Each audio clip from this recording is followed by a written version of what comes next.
الاستغفار جعل الله له من كل ضيق مغفرة، كل هم فرجا، ورزقه من حيث لا يحتسب.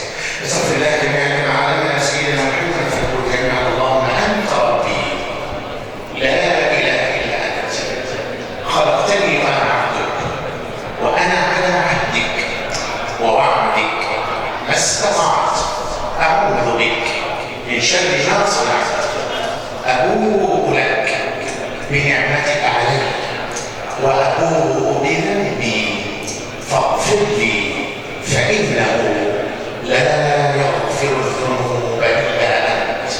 وصل اللهم وسلم وبارك على سيدنا محمد الذي قال من قال هذه الكلمات يصبح مؤمنا بها قلبه فمات قبل ان يمسي فهو من اهل الجنه، من قال هذه الكلمات لا يمسي مؤمنا بها قلبه فمات قبل ان يصبح فهو من اهل الجنه. نسال الله ان يجعلنا من اهل النار يا رب العالمين يا رب العالمين. يا سيدنا الشيخ سيد يحلق ويرتقي إلى الدرجات الأولى، الله فوق فوق. كان يقرأ في كتاب الله اللهم ارزقنا حب القرآن والعمل بالقرآن يا رب العالمين. متعنا اللهم بشفاعة القرآن وشفاعة سيدنا محمد. في سورة القصص لا إله إلا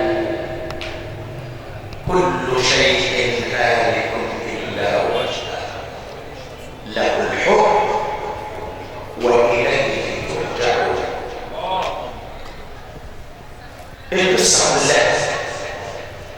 القصة كلها كل اللي انت بتشوفه ده في الدنيا او سمعت عنه او حد قال لك عليه، كل اللي انت بتشوفه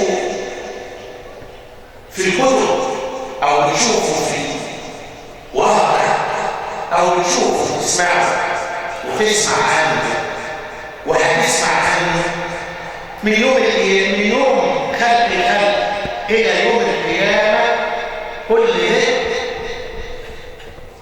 بتعني بتاع الحكم حكم. هو جابك هنا الى هذه الحياه مش علشان يزعلك، جايبك هنا عشان يسعدك. الله عز وجل الخير كله بيده، قل اللهم مالك الملك تؤتي الملك بتاعك انت تديك للي انت عايزه. طيب وبعدين وتنزع الملك ممن تشاء وتعز من تشاء وتذل من تشاء بيدك الخير انك على كل شيء قدير. لا اله الا الله. اوعى تفكر ان حد في الكون ده يقدر يعمل حاجه خارجه عن امره.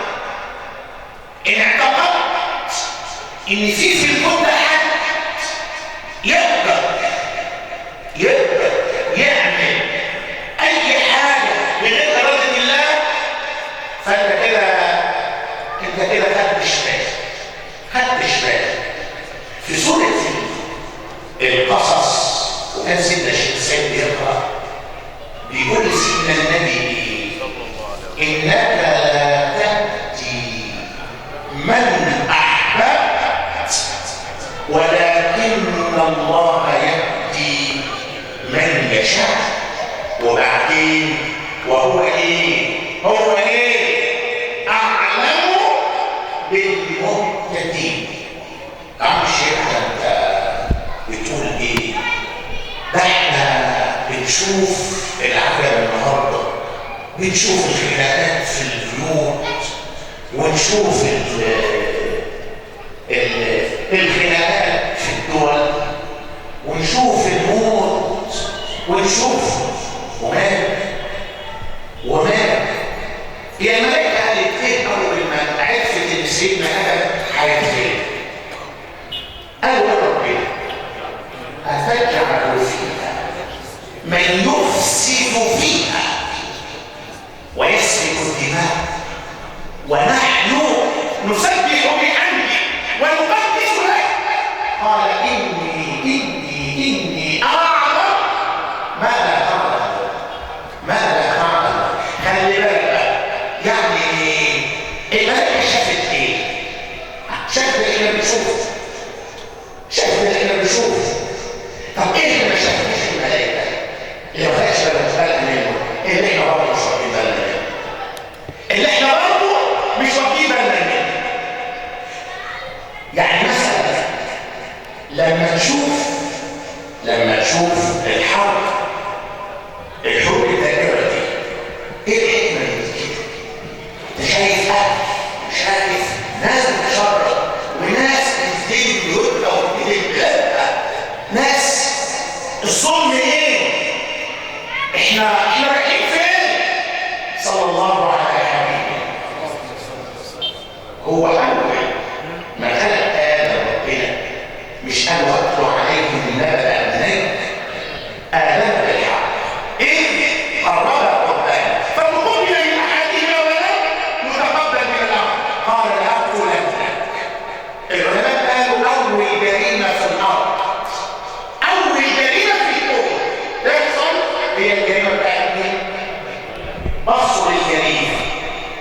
في جماعه علماء اخرين بقى، الناس العزبيه قالوا احنا شايفين غير كده خالص. احنا شايفين ايه؟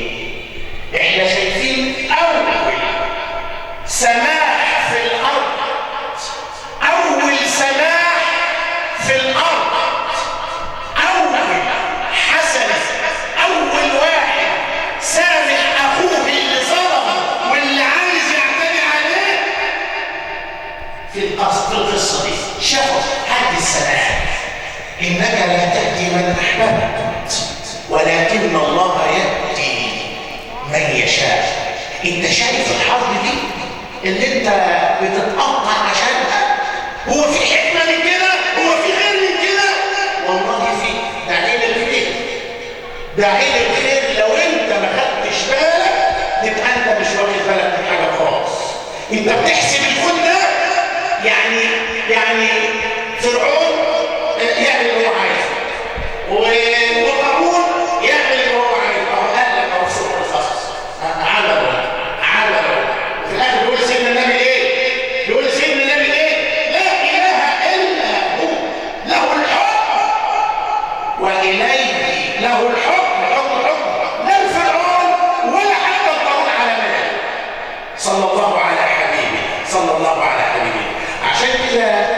عشان كده تشوف المشهد النهارده كان وتسأل المشهد الحلو عند الناس اللي قرأت القرآن وتسلحت في القرآن. أهم سلاح لا يفوق النووي ويفوق جميع الأسلحة البيولوجية والكيماوية والنووية والأقمار اللي مش عارف ايه وحرب الكواكب وحرب النجوم، كل الكلام ده أهم سلاح عندك يا مسلم هو ايه؟ القرآن الكريم. وجاهدهم به يا محمد، وجاهدهم به جهادا كبيرا. سيدنا النبي صلى الله عليه وسلم قال سيدنا علي جاي من بعيد رضي الله عن اهل بيت نبيه. قاعد في سيدنا النبي قاعد معاه سيدنا الزبير بن العوام ابن ستنا صفيه بنت عبد المطلب، اللي سيدنا النبي قال اللهم لا اسالك مين خديجه زوجتك ولا صفيه عمتي ولا فاطمه ابنتي، ولكن اسالك امتي. صلى الله على حبيبه. قال لي سيدنا الزبير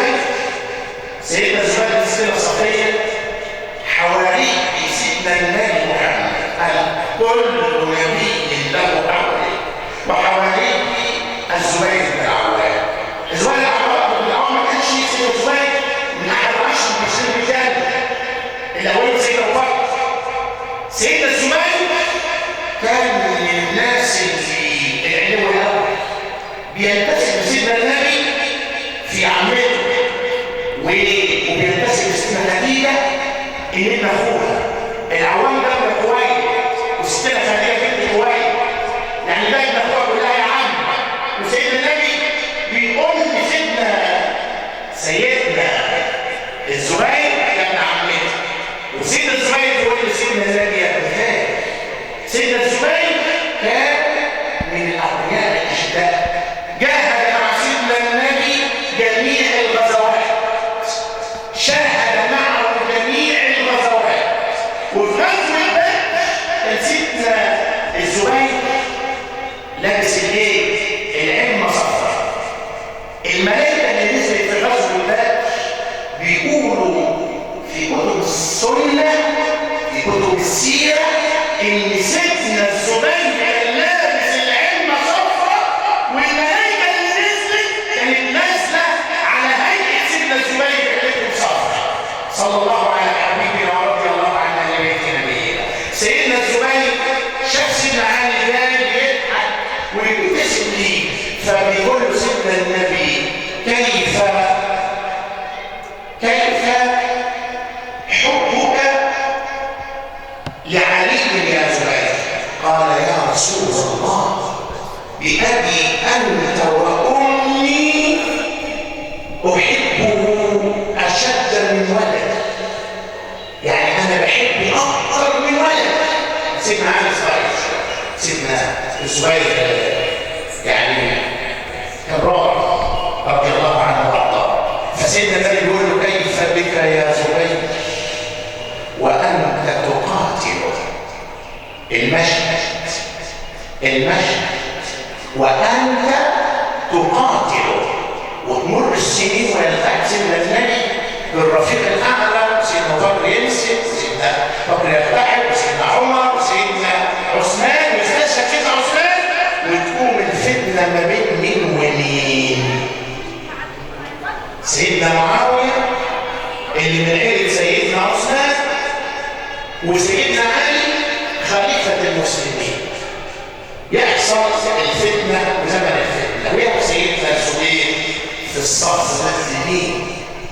اللهم نجنا من الفتن ما ظهر منها وما بطن يا رب يا رب. عشان كده وانت بتقرا القرآن خذ العبرة والعبرة، خذ العبرة والعبرة، واسأل ربنا أن ينجينا من الفتن ما ظهر منها وما بطن. بيقول ربنا في آية سورة الأعراف وإما ينزغنك من الشيطان نزغ فاستعذ بالله إنه سميع عليم. عارف يعني نزغ؟ النزغ هو هو الإفساد. النزغ هو الإفساد. الشيطان هيجي يفسد لك المسألة. يفسد إيه؟ قال يفسد ما بينك وبين أعز حبايبك. أعز حبايبك هيفسد علاقتك ما بينك وبين مراتك، هيفسد علاقتك ما بينك وبين أخوك، هيفسد علاقتك ما بينك وبين عمك وعمتك وخالك وخالك، هيفسد العلاقة بينك وبين سيدنا النبي، هيفسد العلاقة بينك وبين مين؟ بين الله. عشان كده المستعد والاستعاذة يعني استعاذ. العوز هو الالتجاء لقوي يحميك من شر قوي، يعني اي حد يستوى عليك انت عايز حد تحكي بيه، ما تبقى عايز سؤال تبقى عايز سؤال والان تجمع عليه يطلع عليك ويحمي ابوه او يكتب راجل كبير حد يعرفها. سبحان الله العظيم. انت بقى عايز تحتمي تبدا لمين؟ لله سبحانه وتعالى. الناس تستعيذ بالله، والناس هو الشيطان. طب الشيطان بينزل وبينغز وبيهمس وبيوسوس. الثلاثه دول بمعنى الاربعه دول بمعنى واحد: نزل ونفس وهمس كمان ووسوسة. يعمل ايه في الوسوسة؟ ايه اللي بيعمله بينك وبين حبيبك؟ بيكبر في السيئات انت بتحب ابوك او بتحب امك او بتحب مراتك او بتحب اخوك، ويجي يعمل معاك ايه؟ كل منا له سيئات حسنات، يجي يكبر في السيئات قوي بتاعته. شوف صدق مش عليك وعملتش ولا حاجه مع السلام، شفت ابن الايه؟ شفت يقدر يقرب من المساله مع انك له حسنات كتير. ده هو اللي هم قبول، ده هو اللي وقف معاك. ده انت لو عندك عشان هو اللي يكشف السيئات ويقعد يكبر فيه ويكبر فيه ويضخم فيه، زي الاعلام كده لما يقعد يكبر في المشاكل ويكبر في السيئات ويكبر في الهيافات والتفاهات ويتحشر معاه ليل ونهار. هو نفس الكلام ده الاسلوب الشيطاني عشان تعيش تقول ايه؟ دخلت لا ما حدث شيء في الكون الا الحكمه، وما حدثت الحكمه الا رحمه من الله وفضل، الا رحمه من الله وفضل. شوف كده النهارده الحكمه والرحمه بتاعت ربنا ان كام واحد بيشوف المشكله اللي حاصله ما بين المسلمين في فلسطين واليهود والغرب والامريكان ومن عاونهم، وبيسلم ليه؟ انه شاف الصف الحقيقي، شاف الاحسان، شاف اخلاقيات الاسلام العاليه. وهم خارجين كده من فلسطين اللي مع الأصل اللي طالعين من فلسطين بتوع اليهود، وهم طالعين كده بشكلهم الجميل ولبسهم الجميل وهم بيقولوا السلام عليكم. هم طبعا هذا هو الدين، هذا هو القرآن. انت متخيل انت يعني انتوا احنا مع بعض. لو مثلا احنا العرب في عيله من واحد بتشكل مع عيله ثانيه، انت متخيل كلنا العيله دي هتبقى كلها بتعاني العيله دي، ولو حد شاف حد من العيله دي يبقى عايز يعمل ايه في العيله؟ سبحان الله. نحن الذين قال لنا الله في القران الكريم لسيدنا النبي محمد خذ العفو وأمر بالعرف وأعرض عن الجاهلين في سورة الأعراف الآية 199 قبل الدخول على الجزء العاشر اللي ليلة العاشر. والله ما انتصرت مصر في العاشر من رمضان إلا برجال قرأوا القرآن وعاشوا مع القرآن الكريم وإن كانوا قل وتخلقوا بأخلاق القرآن وإن كانوا قل.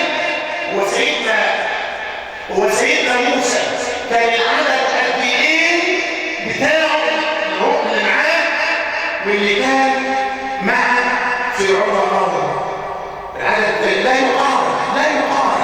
وحتى اللي كانوا مع سيدنا موسى خلي بالك كانوا قد ايه اصلا، منهم اللي ثابت على الايمان واللي ثابت على توحيد ربنا واللي نص ونص واللي ربع وربع والمحسوسين والمنافقين والممثلين صلى الله عليه وسلم.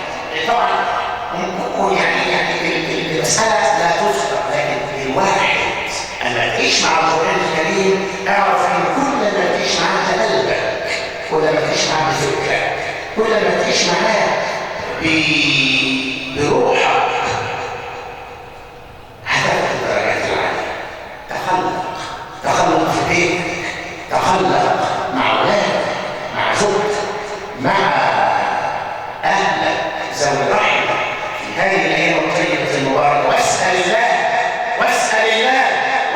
الله وقول له كده زي ما قال له سيدنا سيدنا مين؟